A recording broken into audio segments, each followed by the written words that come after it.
نقدر نتفق كلنا على ان الايام اللي احنا بنعيشها الفترة دي ايام صعبة جدا جدا جدا. ايام وصلنا فيها لمراحل من التدني على مستويات كتير جدا، بس اللي نقدر نعمل عليه سبوت النهاردة ونتكلم عليه بشكل واضح هو التدني الاخلاقي.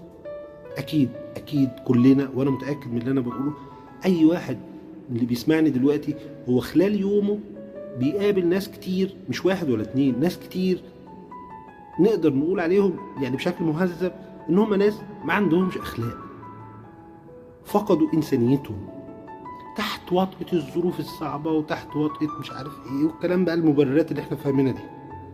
طيب هو الاخلاق اللي احنا بنتكلم عليها النهاردة حاجة يعني سهلة ينفع نعديها، ينفع نستغنى عنها؟ اطلاقا.